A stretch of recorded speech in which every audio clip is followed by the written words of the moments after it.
یہ وفیات الاعیان وانباء ابناء الزمان لابن خلکان، ابن خلکان کی تعلیف ہے.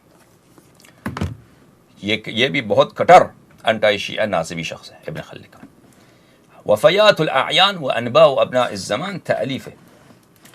بلی ابن خلکان صاحب کی تعلیف ہے. یہ مجلد الاول طبع دار صادر، دار صادر میں یہ کتاب چھپی ہے بیروت لبنان میں سن 2009 میں. دار صادر 2009 بیروت لبنان. اس کتاب میں میرے معزز ناظرین زندگی نامہ نمبر 29 النسائی ابو عبد الرحمن احمد ابن علی ابن شعیب ابن علی ابن سنان ابن بحر النسائی الحافظ كان امام عصره في الحدیث. احمد ابن شعیب نسائی جو اپنے عصر زمانے میں امام عصر تھے، اپنے زمانے میں علم حدیث میں، یعنی سب سے بڑے پیشوا، سب سے بڑے عالم حدیث میں اپنے زمانے میں یہ تھے. وَلَهُ کتاب السنن، یہ کتاب سنن انہی کی ہے. وَسَكَنَ بِمصر، یہ مصر کے ساکن تھے.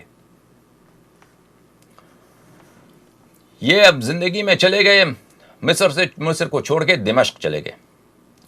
فَسُئِلَ عَنْ مُعَاوِيَ وَمَا رُوِيَ مِنْ فَضَائِلِهِ، تو ان سے پوچھا گیا کہ بھئی آپ معاویہ کے فضائل میں ہمیں کچھ سنائیں.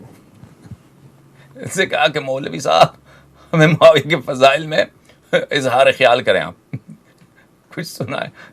تو انہوں نے بیچارے نے کہا اما یرضى ان معاویہ ان یخرج رأسا برأس حتی یفضل.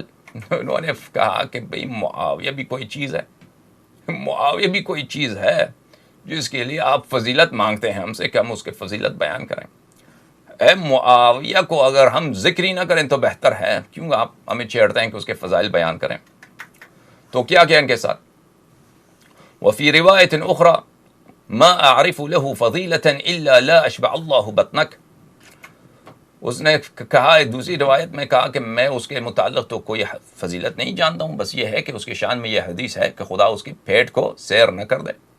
یہ کہ رسول پاک صلی اللہ علیہ وآلہ وسلم نے اس مردود کو بد دعا دی ہے. بل وکان یتشیع، اور احمد بن شعیب نسائی تشیع کی طرف مائل تھے. تشیع یعنی تفضیل اہل بیت علیہم الصلاۃ والسلام علی الخلفاء، یا شاید مثلا مراد یہ ہے کہ یہ بھلے امامت کے اعتقاد کی طرف مائل ہوتے تھے. بہرحال جو بھی قصہ تھا ان کا، فما زالوا يدفعون في حضنه حتى اخرجوه من المسجد، تو انہوں نے ان کی مارنا پیٹنا شروع کیا. تو جب انہوں نے معاویہ کی شان میں فضائل نہیں سنائی تو ان کو اتنا مار کے مسجد سے نکال دیا. وفی روایت اخرى يدفعون في خصییہ وداسوه، اس کے ٹیسٹیکلز کو خوب مارا انہوں نے. وداسوه، داسو کہتے ہیں کسی شخص کو اپنے پیر تلے خوب اس کو اپنے قدم کے نیچے اس کو خوب اس کو توڑ دیں، اس کو خوب ماریں پیٹیں اپنے قدموں کے نیچے اپنے پیروں، یعنی پوری جماعت ان پہ گر گئی، ان پہ ٹوٹ پڑی، ان کو مارنے لگی. احمد بن شعیب نسائی تو اس لیے ان کو وداسو ہو، ان کو پیروں کے تلے، منہ کے لات خوب، جو اپنے بڑے زمانے کے سب سے بڑے عالم دین تھے اور اتنے بڑے محدث، ان کو مارا کہ بھئی آپ کیوں، آپ ہمارے جو ہیں ماموں صاحب کے متعلق، ان کے ماموں جان کے متعلق کوئی فضیلت نہیں سنا رہے. ثم حمل الى الرملة فمات بها، پھر اس کو لے گئے شہر رملہ جو فلسطین شام میں ہے، دمشق، وہاں گئے، یہ بیچارے وہیں مر گئے. حافظ ابو الحسن دارقطنی کہ یہ بہت بڑے محدث ہیں ان کے، اور علم جرح و تعدیل میں اور معرفت روات میں ان کا کوئی ثانی نہیں ہے ابو الحسن دارقطنی کا. بلی ابو الحسن دارقطنی کا بھی ایک کتاب سنن ہے، بہت ساری کتابیں ہیں. لما امتحن النسائی بدمشق قال احملونی الى مکہ فحمل الیہا فتوفی بها.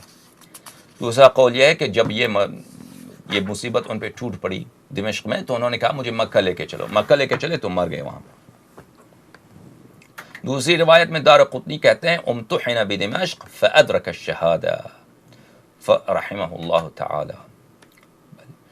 تو دارقطنی فرماتے ہیں کہ وہ دمشق میں وہ ان کا ابتلا ہو گیا، دمشق میں وہ ان پہ مصیبت ٹوٹ پڑی اور ادرک الشہادہ، شہادت انہوں نے حاصل کی. اور کہتے ہیں کہ خدا اس کو رحمت کرے. بس ہم کہتے ہیں اگر واقعی وہ شیعہ تھا خدا رحمت کرے. اگر شیعہ نہیں تھا تو خدا اس پہ غضب کرے. بھلے دوسروں نے فرمایا وکان اماما فی الحدیث ثقتا ثبتا حافظا وکان خروجه من مصر فی ذی القعدہ. ثقتا ثبتا بہت بڑا عالم دین تھا اور بہت محتاط تھا علم دین میں اور راست گو تھا. اب بہرحال میرے معزز ناظرین کہنے کا مقصد یہ ہے کہ اس شخص کی شہادت اور بلکہ اس کا وفات اسی مسئلے پہ، اس کا قتل اسی مسئلے پہ ہوا کہ وہ کہتا تھا کہ معاویہ کو کوئی فضیلت ہی نہیں.